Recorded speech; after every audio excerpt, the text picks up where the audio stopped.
Hi friends, today's video is not gonna be light. This is gonna be a little bit of a heavy video, perhaps my most controversial video yet. A lot of people have done lists of movies they won't watch, but you guys know me. I watch basically everything. So this is going to be a bit of a twist on that. I have followed icebergs all the way down. I have watched some of the darkest movies that are legal. They're all legal, the ones I watch. And I talk about them with you. I love disturbing films. So what movies will I not watch? Well, I've collected a list over the last little while, and they all have very particular reasons. It's weird coming from me, someone who will watch anything and everything. I've watched the Slaughtered Vomit Dolls. I've done things I wish I hadn't, for sure. But a lot of these times I go into these movies blind, not knowing anything, as recommendations from you guys, or just finding names of movies on the internet that a lot of people have deemed messed up, disturbing, and I just go in blind. So these are films that I kind of know what they're about before I get the chance to watch them. I've learned too much information. I will be going through what happens in these films, the themes that they touch on, and I will also not be holding back from spoilers. Even though I have not seen these films, I'm gonna give you the information that I have. So massive spoiler warning there. It doesn't make sense for me to talk about what I don't like about them without talking about what I don't like about them. I believe my last film on this list will surprise you, but my first one won't. And the first one I want to talk about today is called Concrete. I'm not sure how many of you have heard of this film, but you may know the case behind it. Honestly, just talking about this makes me feel ill. Concrete is based on one of the most horrific crimes of all time, the case of Junko Furuta. This film was protested in Japan, where the horrific case took place. The film and real case is about a high school girl who was kidnapped and held captive for several months while she experiences unspeakable abuse. Just horrific things. And yes, I've watched other horror movies that are based on true crime cases. The one that I'm sure comes up in your head and in mine is An American Crime or The Girl Next Door, which is based on the same case. I did not know about that true case before watching those movies, and I have been scarred by those movies. I know a lot of people have. I've read about this case in Japan long before I knew there was any films based on it, and just reading the reviews for this movie, I can't watch it. It's been described as exploitative and pure torture for no reason. And another film that falls into the same category, focused on the same crime, is called Juvenile Crime. I'll put the Japanese name on screen. This film has also been slammed for being exploitive and also having no underlying message. I saw some really intense reviews about this one where it is focused mainly on the crime itself and watching the torture, basically. It is torture, not basically, the torture play out. Knowing this happened to a real person is horrific.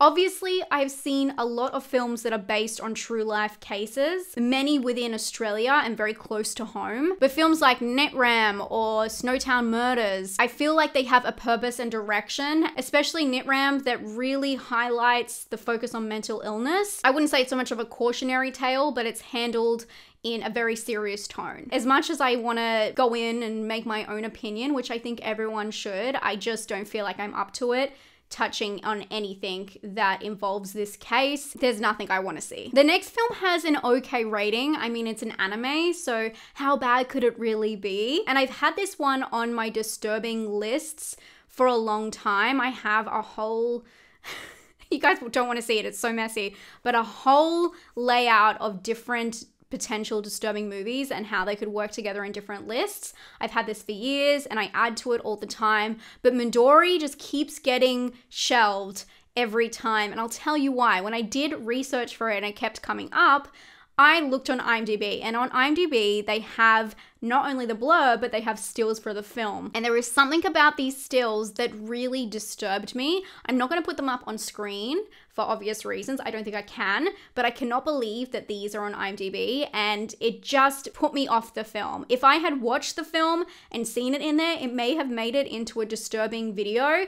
It is based on fiction. It's not a real case, but there's a few things about this film that really put me off giving it a chance, and I've continued to put it off. The film is an anime about an orphan girl who joins a freak show and is abused by the other members. This is the thing. The movie was banned in numerous countries because of its psychological and physical abuse against a child and animals.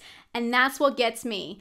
because when you look at these stills, my mind just goes wild. People have called this film hateful and repulsive, but a lot of people have said that about films that are disturbing that I have recommended or I like, films that I found were artistic in some sense of the word. And it's not like I'm not used to animals being used as a plot point. Happens all the time in horror movies. Usually when I know it's gonna come, because it's very obvious when they use that trope or that plot device, I turn my brain off and I'm really preparing myself. So it's not like I'm bothered by it. I just think it's quite lazy.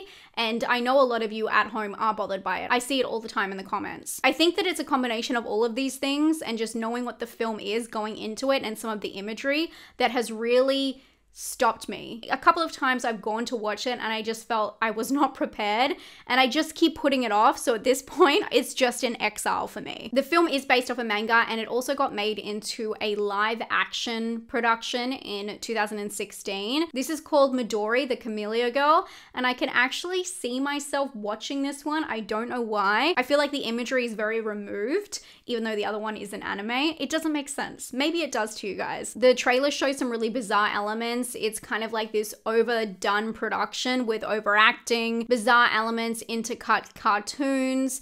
It's very house, obviously not the same tone, but very much that stylization, kind of weird and wacky, although I'm sure it has some really intense moments. I feel like I could watch this one more, mainly because it feels like a surrealist version of the original, but it also features a protagonist which has a more ambiguous age. I would love to hear if you guys have seen either of these and what your thoughts are. The next film or films have a completely different reason. Again, this is the Jeepers Creepers franchise, and I think some of you probably already know why I will not watch this. I have seen the first film. I loved the first film growing up. When I was a teen, I was always renting it on tape. I love the idea of the song pairing with the movie, the retro kind of feel to that, but also the look of Jeepers Creepers himself, I loved. This first came out in 2001, and in 2006, it became public information, public knowledge, that the writer and director of Jeepers Creepers, Victor Salva,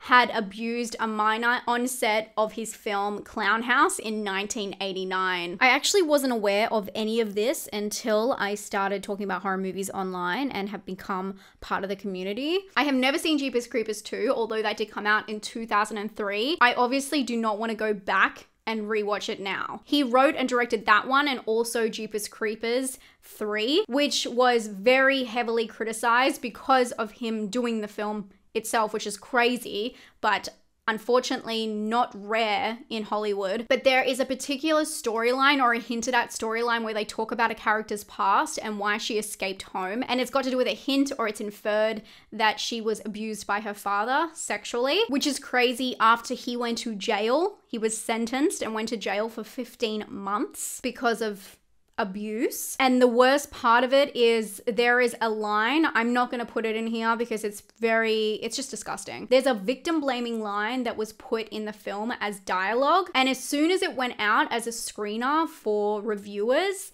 it was removed because there was so much backlash and I guess just feedback for the film. They removed it from the cinema version. I would love nothing more than to do a deep dive on Jeepers Creepers, the monster itself, the whole lore. But unfortunately, because of him, I will not watch them. And I have a responsibility as someone, I don't think I'm a very important person, but all I do talk about my whole life is dedicated to horror films, to try and platform films that aren't doing damage. Obviously, there's a lot of corruption going on within most industries, and unfortunately there's, I don't want to say bad eggs, but there's bad people everywhere, and I don't think that a whole film should suffer from one person, but he is the writer and director in these films. It's pretty cut and dry for me, although there is a new Jeepers Creepers film, Jeepers Creepers Reborn, that came out in 2022. No one really spoke about it who was aware of what was going on. All they just spoke about Victor himself, but people very much didn't want to talk about the film or give it any publicity,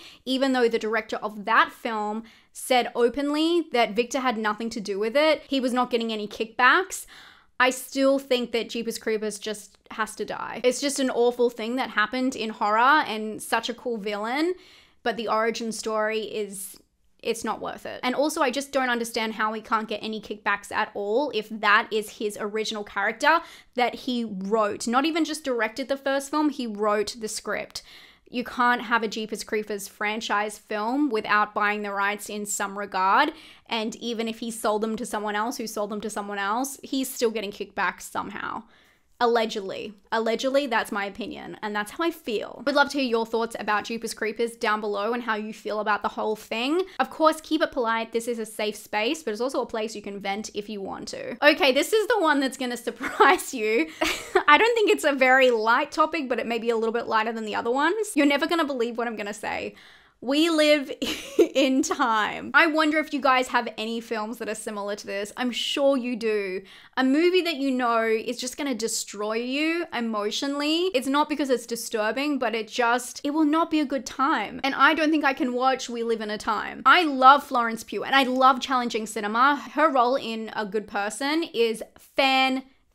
If you haven't seen that film, it's challenging, it's heartwarming, it's hopeful, it's soul-crushing, it's tragic, it's everything all in one. And it's such a complicated feeling about grief and acceptance and forgiveness. It's so well done. But I also went into that film not knowing anything. We Live in a Time, the trailer gives away everything, number one, which is one of the reasons I won't watch it, because now I know what's gonna happen. Why would I put myself through that? I think it is absurd to go to the cinema, as a lot of people probably say about horror movies. It is absurd to go to the cinema and put myself through that. Of course, the trailer, I feel like, gives spoilers, so warning. The movie follows a dramatic meet-cute, which turns into a deep romance between our main characters. The movie focuses on them growing together, the ups and the downs, and ultimately Florence Pugh's character battling with cancer. Again, I have seen some devastating movies with Florence Pugh, but this is such a touchy subject for a lot of people. Just like The Farewell, I have not watched that. That should probably be on this list as well, because I lost a grandparent, my last grandparent, around the time that that film came out, and I just could not do it, and I've shelved it, and it's been in exile ever since, so probably add that one to the list.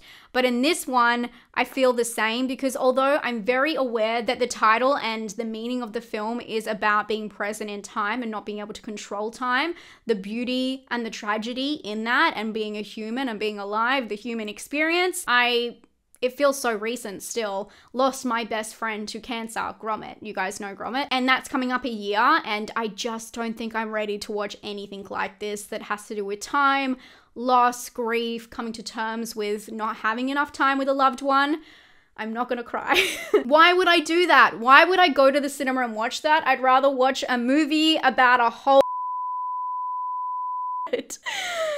I told you this is a little bit of a dicey video to put online, but you know, I'd really rather watch a masked villain picking off some teens one by one in a small town on Halloween night than anything like this. It's weird when that feels like escapism and this one is just too real. I've desensitized myself in a way that I'm too sensitive to anything that's too close to home. I would love to hear what films you will not watch. Do you have any sad ones? Do you have any gory ones? Are there any controversies that have kept you off a film? Let me know. Let's be vulnerable together. I wonder if I'll even post this video online. Please don't make me regret it. Keep the comments nice, nothing personal, unless it's a personal story you want to share. We're all here just talking about films and our love for films. And unfortunately, not every film is for everybody. Anyway, I can't wait to read your comments. Thank you so much for watching. Don't forget, I did these recent videos, which are very different to this one, if you want to check out some more content, if you want to hang out for a bit longer, and I'll talk to you all very soon. Stay safe and stay spooky. Bye, friends.